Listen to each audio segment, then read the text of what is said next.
Nah, dalam konteks asuransi konvensional itu disebutnya adalah transfer risiko. Di risiko, kalau saya sakit, risiko finansialnya kan ada di saya kan. Udahlah saya sakit, saya juga harus menanggung risiko finansialnya.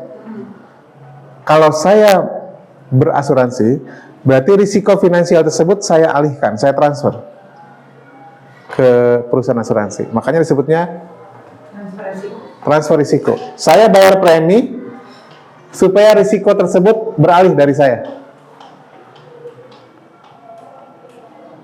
Saya transfer, risikonya lu yang nanggung ya. Kalau gue sakit, lu tanggung risiko gue ya.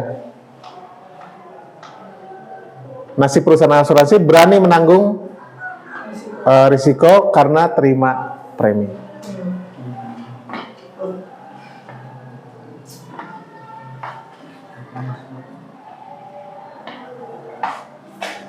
Konsepnya gini ya. Jadi ini yang mungkin ini yang secara syariah menjadi questions.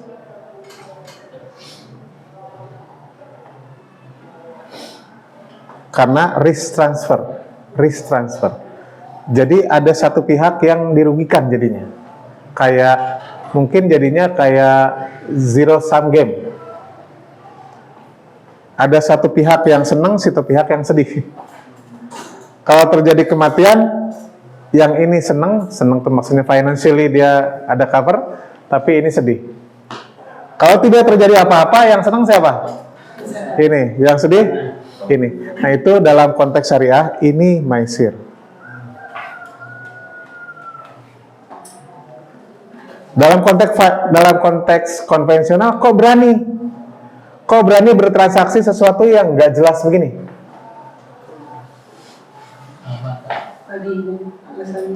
Karena alasannya ini saya nggak sembarangan ngambil. Saya pakai ilmu statistik untuk menentukan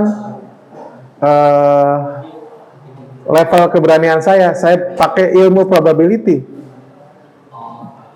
Jadi saya tidak sedang gambling gitu. Paham ya? Cara berpikirnya konvensional bahwa apa yang saya lakukan ini saya tidak sedang bergambling. Kok nggak bergambling? Iya, karena saya ada dasarnya. Dasar ilmu statistik dan ilmu matematika. Statistik sama probability. Kalau pagi ini mendung, sore-sore probability hujan tinggi apa rendah? Kurang lebih kan gitu kan? So, jadi kalau pagi ini siang pagi sampai siang ini cerah, maka besar peluang nanti sore atau malam tidak hujan. Ilmu probability, ilmu statistik. Nah, menurut konvensional, saya tidak sedang gambling. Karena saya punya basis keilmuan. Menurut syariah, as long as skemanya seperti ini, maka ada satu pihak yang dirugikan.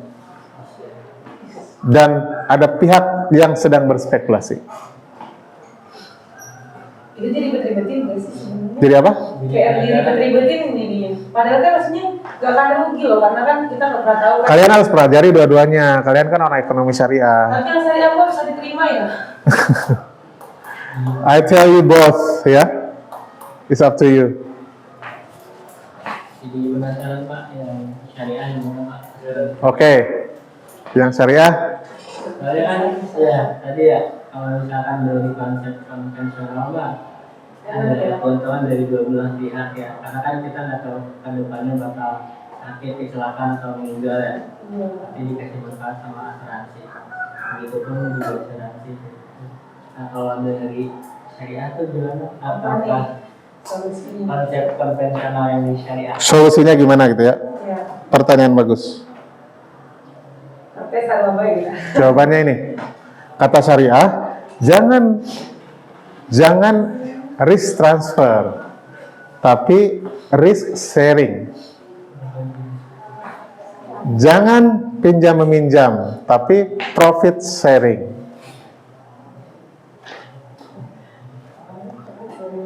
Ya, profit di-share, loss di-share, profit and loss sharing kan? Risk juga di-share. Coba saya Kayak gimana risk sharingnya? Oke. Arisan. Kalian arisan nih, ya. Masing-masing bayar 100.000. Jika ada di antara kalian yang sakit, maka uang yang 100.000 itu kita gunakan untuk membantu teman kalian yang sakit. Kebetulan yang sakit dari perempuan, ya udah uang itu jadi milik perempuan. Terus iuran lagi kan, 100.000 lagi. Bulan depan yang laki-laki sakit, maka hasil uang Nikolek itu kita serahkan ke mahasiswa yang laki-laki yang sakit. Itu namanya risk sharing. kecil-kecilan dulu.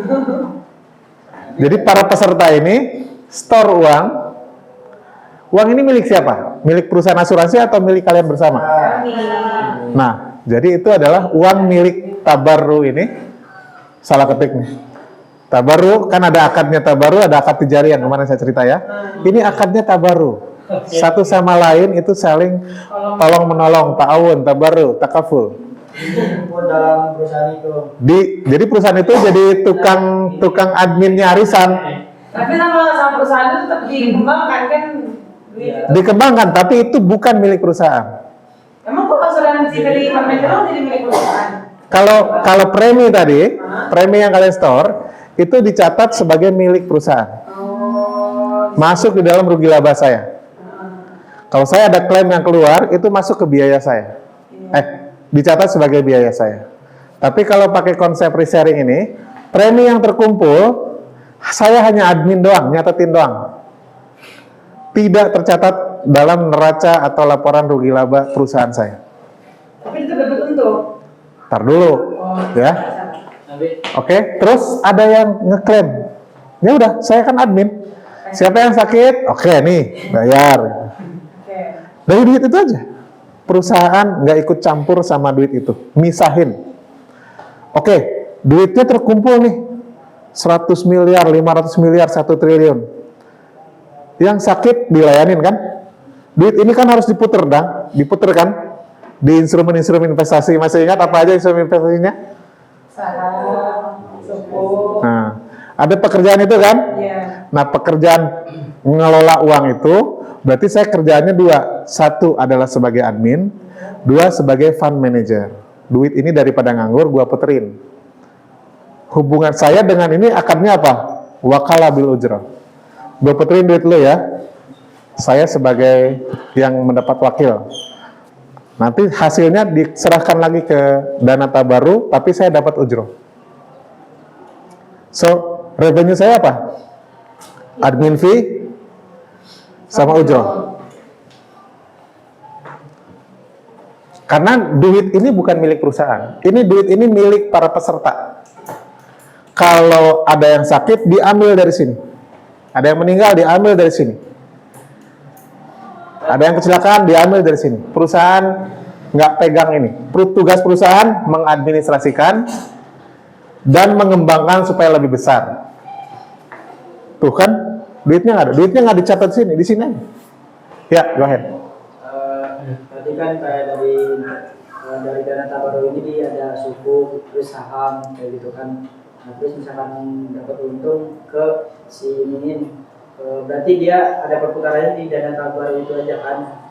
Nah, itu emangnya ada manfaatnya ada juga ke pesertanya itu. Iya, kan coba bayangin, semakin besar duit ini, yang happy siapa? Peserta dong. Kalau dalam setahun misalnya si perusahaan berhasil mengembangkan ngasih cuan 10%, duitnya kan milik sini kan? Yang happy ini kan? Oke. Suatu saat mungkin duitnya ini akan dibagiin ke mereka dalam bentuk surplus underwriting.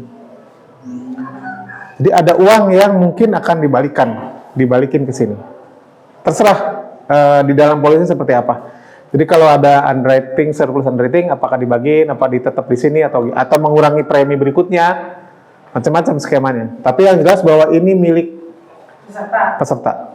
Berarti kalau udah bayar premi per bulan, misalkan kontrak 5 tahun, terus udah kejadian apa-apa, berarti sama gitu kayak asuransi konven. Sama, hangus.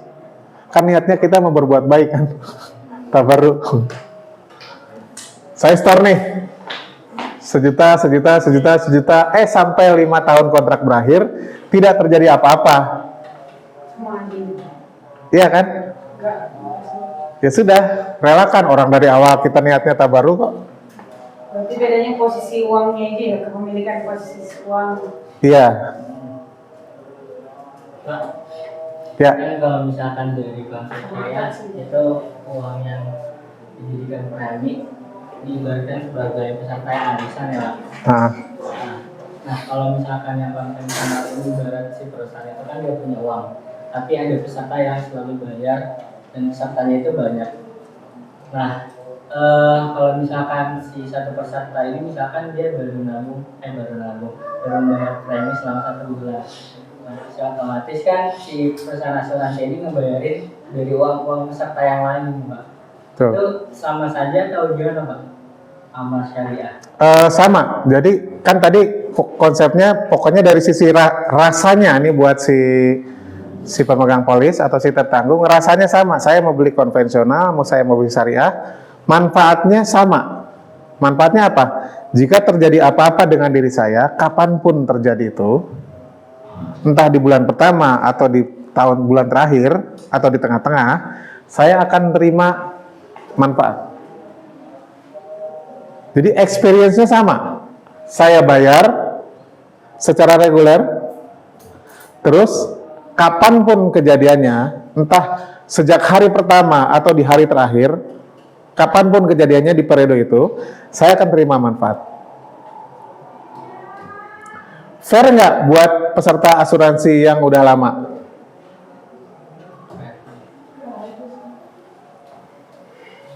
Fair, karena semuanya kan ini populasinya boleh sembarangan nggak? Enggak juga. Tetap diseleksi juga. Kalau orang tua kan kasihan, lebih kasihan lagi. Orang yang risikonya tinggi dimasukkan ke sini kan jadi mengganggu populasi. Orang yang tua risikonya tinggi, orang yang sakit-sakitan masuk ke sini, probability untuk ngeklaim di awal-awal kan tinggi. Nah, itu mengganggu homogenitas populasi. Jadi tetap diseleksi.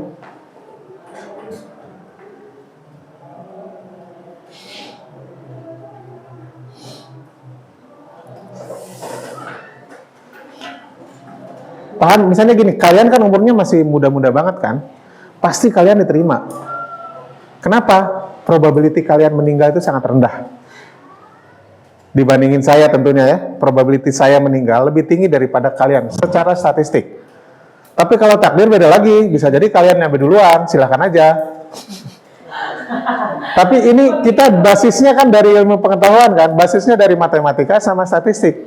Statistically speaking, kalian umurnya atau probability meninggalnya lebih rendah daripada saya. That's why rate premi saya lebih mahal.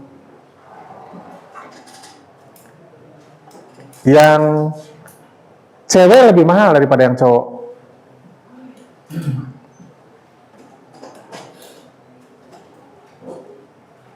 Kebalik, cowok lebih mahal daripada yang cewek. Kenapa coba? Karena menanggung. Bukan. Probability cowok meninggal lebih cepat daripada cewek. Kan lebih banyak janda yang ditinggalin sama suaminya kan daripada suami yang ditinggalin sama istrinya kan? Kita ngomong statistik. Coba lihat sekeliling, mana yang lebih banyak? Seorang istri yang ditinggal suami atau seorang suami yang ditinggal istri? Karena cowok lebih gampang mati.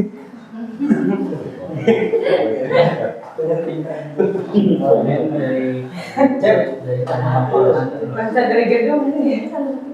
Berarti kalau misalkan secara konsep perputaran sebenarnya antara syariah dan rumah konvensional itu sama ya Pak?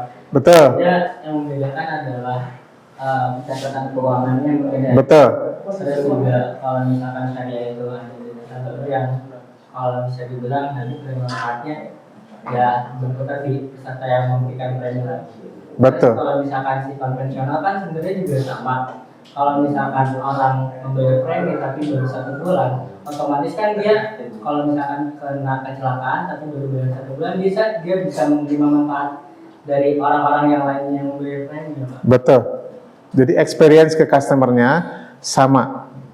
Cuman karena akadnya berbeda, maka konsekuensinya pencatatannya berbeda. Kenapa? Karena akad yang berbeda itu menyebabkan ada hal yang sangat signifikan. Sesuatu yang secara konvensional dikatakan sebagai milik perusahaan menjadi milik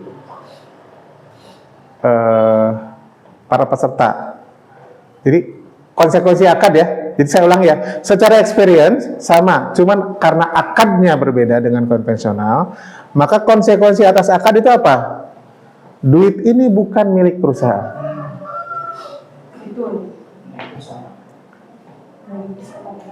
Konsekuensinya revenue yang dicatat oleh perusahaan itu adalah hanya fee aja, admin fee atau ujroh. Atau kalau ada akad yang sifatnya mudharabah berarti hanya bagi hasil aja. Ini yang kemudian dicatat di sini. Tapi kalau dana pesertanya dicatat terpisah. Kenapa? Akadnya begitu.